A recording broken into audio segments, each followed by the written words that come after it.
Baby shark. Ah! In case you're wondering. Hey guys, good afternoon.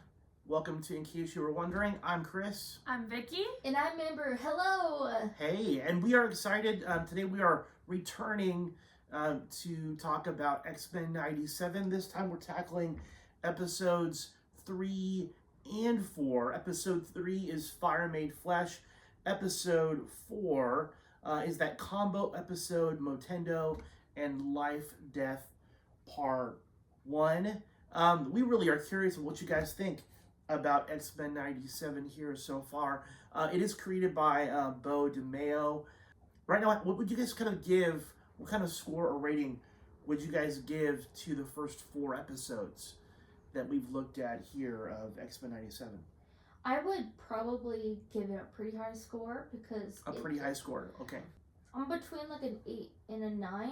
Okay. But I think it's because it's like they're kind of keeping the feel of the original series. Mm-hmm. And it kind of gives you like nostalgia from like watching it in the morning, like what we do with cartoons, you know? And it's just, I would, 8 or 9. 8 or 9, and all because of the nostalgia. That's cool. Vicky, how about you? I would say 8 or 9. I like how they're doing Jean and Storm's character development. We also see Forge added in there at the end. And kind of just like how they're adding their own little spin to it through what the characters say or do and interact with each other. So it gives it that nostalgia feel, like you were saying, Amber, with also adding kind of a newer twist to it as well. So you guys have both scored it somewhere in the 8 or 9 realm. You know, you guys are right in there. IMDb scored it a 9 out of 10, which again, for IMDb, they're a really tough grading system. To get a 9 out of 10 on that is pretty high, and it really is in line with you guys. I will say the first 2 episodes of X-Men 97 I thought was just about perfect. Mm-hmm. Those I gave a 10, and I really liked the Goblin Queen and Madeline Pryor in episode 3 of Fire Made Flesh. That one was equally good. I thought that was a solid 9.5 for me. I was less of a fan of episode 4. I felt like it was a little bit back and forth, and we'll talk about that soon enough. Mm-hmm. Probably more like a 7 for that one. I completely disagree. You completely disagree. I like all of them so far, but my favorite so far has been episode number 4. Okay, so we're gonna hear why you disagree. I'm gonna give my score. I'm gonna give it an 8.7. Okay. 8.7? 8.7 overall, and that's simply because of my divisive feelings towards episode 4. Do you guys agree with me, or do you agree with them on this? It really is up to you guys. Just make sure if you agree or disagree, put it down below and tell us what you think. We would love to get some comments from you guys. So if you guys are enjoying our conversation, or if you have a certain take on this, then hey, let us know. Also, if you're watching, don't forget to like and subscribe. We definitely appreciate the support. Okay, I want to hear. Okay. So, Vicky, why do you like episode 4 so much? I think it's because it brings in the 3 characters that we really haven't heard from much in the first 2 episodes. Because I love Storm. She's one of my favorite characters. And honestly, I'm starting to see Storm and Jubilee as kind of like fighting for my favorites, especially in that 4th episode. I like Jubilee's character because we see her doing the coming of age stuff. This is something that we did not see in the original. She's turning 18. She's now an adult. She used to be the very tiny X-Men, you know, the youngest one. And she's starting to have romantic feelings, which if you know me, I'm a hopeless romantic. No, not you. No. I didn't know that about you. I really like how, you know, it brings you back to like the high school you, or the high school puppy love kind of thing that Jubilee and Robert were having. And I like the idea that they included like the video game references and kind of she meets herself in the future, or a version of her future self, and she gets to learn from, basically, she advances her powers because she was able to team up with a past version of herself. And this is also where we get to see, like, Robert learn to accept himself as an X-Men or as a mutant, because he saw how strong he is, and that somebody would accept him as he is. For Storm, this is her actually realizing that she can trust herself even without powers. She runs into Forge and realizing who he is, especially in this episode, she does not allow herself to be tempted by love or romance, in this case, her feelings, and she just slaps the hell out of him. Yeah. I really liked that section. I really, there was a good moments where, you have the teenage romance, but then you have the two adults that, Storm, number one, Storm slapping Forge is not a surprise for me at all. Yes. Storm is a badass. There's somebody who has never really needed powers, and that's Storm. Yeah. We've already seen in her fight with Callisto in the old series where in a hand-to-hand battle with no powers, she beat somebody who, that's their mutant ability, is to be a skilled fighter. Storm has always been a badass. So I like the idea. I think your take is interesting. Amber, how about you? What did you feel about episode 4? Episode 4, I thought it was really cool because when you get introduced to a certain comic book series and then you see the actual scenes happening on TV, then you reading them and imagining how it would be pictured. Right. I thought it was really cool how they were actually going by the comic book and the video games that actually came out during that time. That I was actually really impressed, and I did really like how they were trying to include more like diversity for, in like episode 3 with like Wolverine and like Morph. Sorry, I had to think of that. And then also with Jubilee and Roberto, or Robert, whatever you would say. It's just that you didn't really see those like relationships as much in the original show, so I think that's pretty cool. And exactly like what Vicky was saying, that it was kind of cool how Jubilee's future copy, whatever we would call it, kind of helped her get through the test runs and try not to have the real Jubilee die. Yeah, what about you, Dad? Well, so, I know that I had rated this one to be a 7 out of 10. I think part of the reason why I had scored it so low was because I felt like they should have either focused the entire episode on Motendo, or they should have focused the entire episode on Life Death with Storm and Forge. The fact that we got half of both of those stories, I felt like that made them really rush to get done with those. I could see what you mean by that. I just feel like it would have been better. There's so much that goes on when Jubilee and Roberto go to Mojo World. I feel like they could have fleshed that story out a little bit more instead of trying to wrap all of that up really quickly. Mm-hmm. That said, I really do enjoy an episode that's focused on Jubilee.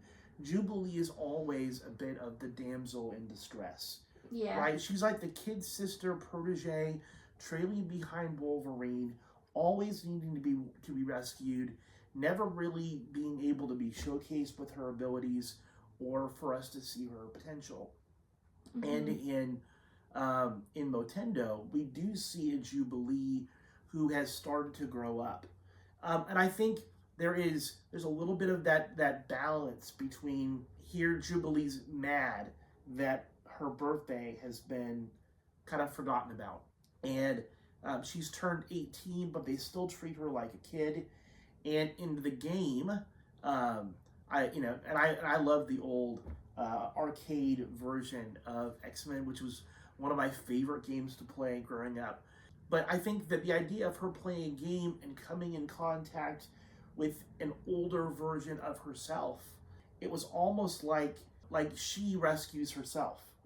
I thought that was really cool. We see what she's capable of, and yet I also think part of this story is about how Jubilee doesn't need to be in a rush to grow up. And she also was able to save Robert at the same time. Like, she saved herself. She's, like, evolving in her powers. She didn't know that she could do a certain thing with her powers. And she ends up saving Robert. I think she saw her at her full potential. Like, wow, this older me was able to figure out everything and, you know, learn certain powers and stuff. Like, she's not going to be stuck small anymore. Right. I will say one really cool thing is that the older version of Jubilee was actually voiced by Alison Court. You may not recognize her, but Alison Court was the person who voiced the original Jubilee in the original version of the X-Men animated series. Wow. So I thought that was a really cool kind of bringing some of the older voice actors back to go and play those characters. I thought that was really great. I love Storm. She's one of my all-time favorites. That is where we agree. And as an X Factor fan, X Factor? X Factor was a side team sanctioned by the government. I'm sorry, ever since Amber mentioned it, I'm thinking because X Factor is like a show. Yeah, it's like a talent show. I could see Forge just like trying to sing, and then all of a sudden Forge is not a singer. X Factor, though, the group, you know, there's X Force, there's X Factor, there's Excalibur. Those are all side teams, but they're all in connection with the X-Men. Correct me if I'm wrong. Yeah. X-Force was the one with Deadpool, right? He made. That's what they talk about it in Deadpool. Cable is like the central figure in X-Force. Forge, though, was a member of X Factor. And so that in a lot of the pictures that we saw in Forge's workshop that Storm sees, it shows Forge as a part of that team. One of my all-time favorite teams, if I'm being honest. And I liked the connection between Storm and Forge. Forge is a good guy. He's a hero. But it's complicated. And I'm glad they kind of brought it up. I'm glad that they brought it up. I think that was important as far as introducing his character. Sometimes we have to do bad things for good reasons. Have you ever supported a friend or somebody thinking, wow, this is going to help them out so much, to realize that maybe you should have cut off the friendship earlier than you did? That's kind of like what Forge did. I'm curious because they love building characters up only to tear them down. And Storm trusted Forge, and then she found out who he really was. And I think at this point she feels betrayed. Yeah. She feels manipulated. I do feel like, you know, there's a lot of things that seem very surreal and dreamlike, and it makes me wonder if part of the connection between Motendo and Life Death is that as much as Roberto and Jubilee are stuck in this digitized Mojo world, if in Life Death we've got Storm, who is in some type of synthesized world created by Forge. I know that there's a part 2 coming out next week. I wonder if I'm right or not. What do you guys think? I think so. I won't be shocked, because how would you fall off a cliff and then fall through a ceiling when it was like way, way far back? Exactly. You know, so it makes sense. Like, that's a good theory. And it definitely explains the owl. For some reason, it like kind of brings this whole like WandaVision section to it, that like Forge possibly, because he was so ashamed of what he did to, you know, the whole world, is that maybe he made his own little sanctuary to where he kind of escapes from like what he understands he did to mutants by making that machine that takes away their powers. That's the only thing that I think of, is like he kind of uses it as an escapism, and he goes, maybe I can help Storm by putting her in this with me. Yeah. Here's what I know is that if anybody is able to help Storm and restore her abilities, it's Forge. Definitely. And I think maybe we're going to have a better understanding about who Forge is and what motivates him. Because ultimately we know that he also kind of plays a part in the future storyline as well. We'll talk about that here in a little bit. I know we've done this a little bit out of order. We did episode 4. Let's kind of rewind and talk about episode 3. The title of that one was Fire Made Flesh. I feel like that episode had so much drama wrapped up into it. Well, because it did the cliffhanger from episode 2, that it's like, oh, why is there 2 Jean Greys now? Who copied her? Who did this? What happened? See, the minute that I saw 2 Jean Greys, I knew exactly where they were going. One of the classic storylines with Jean. Jean has 2 big storylines. The first one we'd already seen with the Phoenix Saga. Ironically, Jean gets cloned, and her real self gets hidden in the lake, and the cloned version of her becomes the Phoenix. And in here, we see that Jean has been cloned again. I feel like she just keeps getting cloned. One version of her is Madeline Pryor, who ends up having a child with Scott, and the other one has been held captive with Mr. Sinister. I think all of that's pretty crazy. I think we see a lot of the difficulty, of Scott, who's caught in the middle. He's got a baby there, and he doesn't know who to trust. Do I trust the woman who's given birth to my child, who I love, or do I trust the facts that I see in front of me? I think it'd be really hard. All I have to say is I feel bad for the person who is a clone, because, like, can you imagine you remember everything that the original had, and then you think you are the original, and then you're like the one that's, what do you mean? Why is there another one here? Did someone copy me and then hide them somewhere? Right.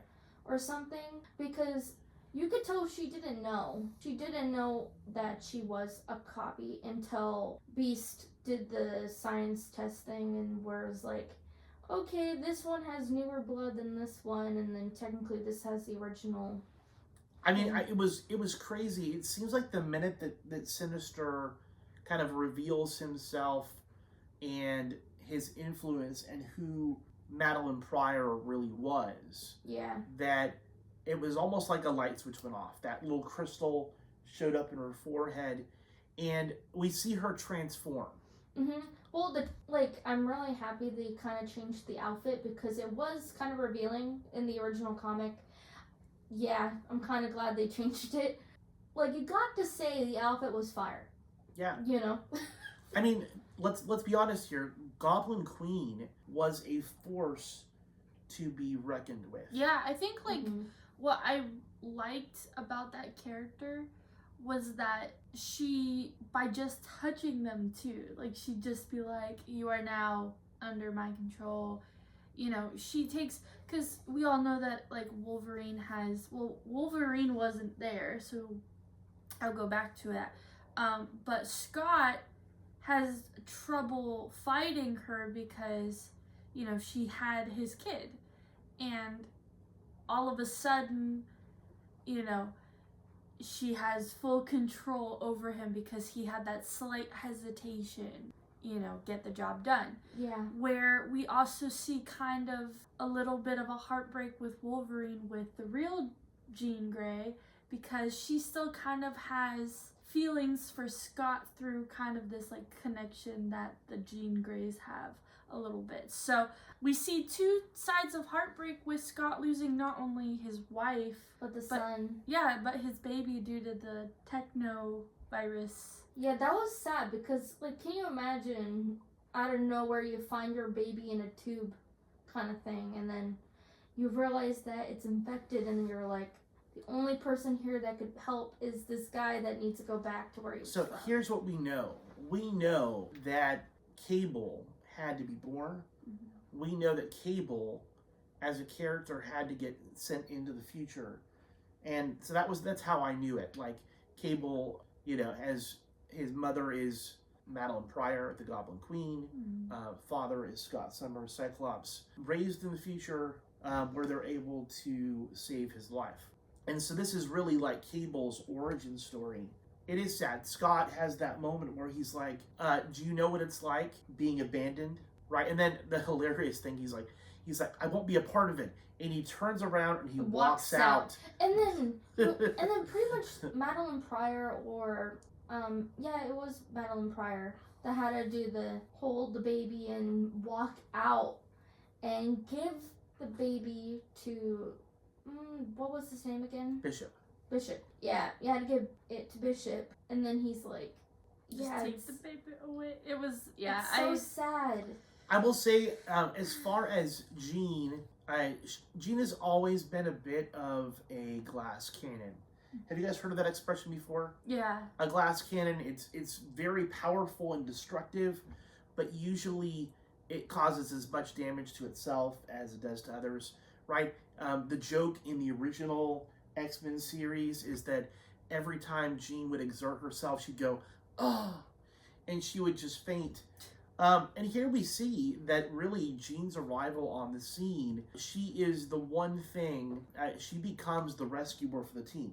Now, she still faints at the end, but only after she stops the Goblin Queen and rescues everybody from that plan. I know we're kind of wrapping up here our review of episodes 3 and 4 of X-Men 97. Final thoughts here. What are you hoping for? What are you looking forward to? What do you guys think? Probably see more like the friend-family relationships kind of grow, or see what exactly is going on with like Rogue and like Magneto. I was gonna mention that, yeah. Yes. But I mean like that, or see what would happen with like Wolverine and Morph to like, is Roberto and Jubilee gonna be a thing? Well, so I think might be. There are some interesting pairings, right? We saw. But I'm curious what else is gonna match up. Yeah. Morph is so sad though, because he keeps getting left out of all this stuff, and I'm like, born a third wheel. I think you are right. There are some interesting pairings. Even Forge and Storm, seem to have some an interesting relationship kind of growing there. I'm glad that you brought up though Magneto and Rogue. And what was the other guy? What's his name? Well, Gambit. Gambit, there you go. Gambit's a part of that love triangle. Listen, if Rogue wants to go and have a relationship with a 60-year-old man, she can do whatever she wants. I think that Remy deserves for Rogue to tell him, listen, this guy can touch me. You can't. I'm going to go and pursue a relationship. Clearly there's more going on in all of that, and he deserves some honesty. And I don't think he realizes that Rogue and Magneto had history before. But I love that you brought that up. Yeah, that is a pretty crazy thing that's going on. I'm sure it's going to make a bit of a mess. So I feel like there is a lot of drama.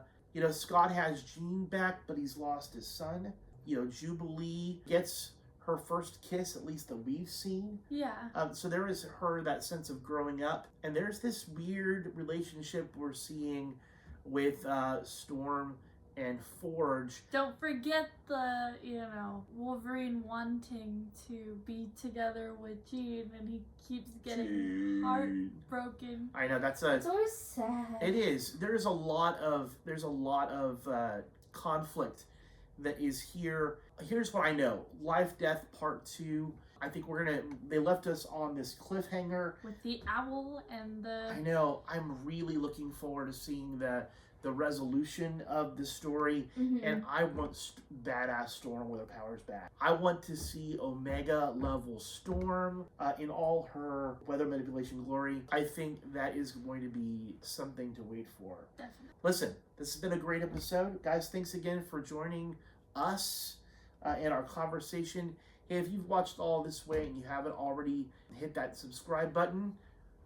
You know what to do. Hit subscribe. Make sure you hit like. And hey, we really do love when we get comments from people who've watched our videos. Let us know what you think. Let us know if you agree or disagree with one of us. And hey, we want to know what you think on this whole thing.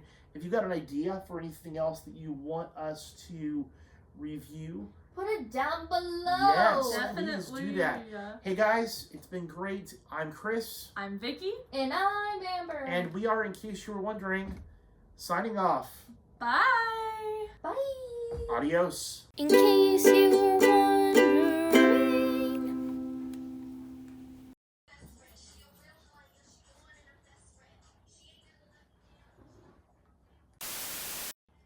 Who doesn't like the B-roll? At some point, we'll just have a behind the scenes video. Right. We're like Right. our first one. Never go around.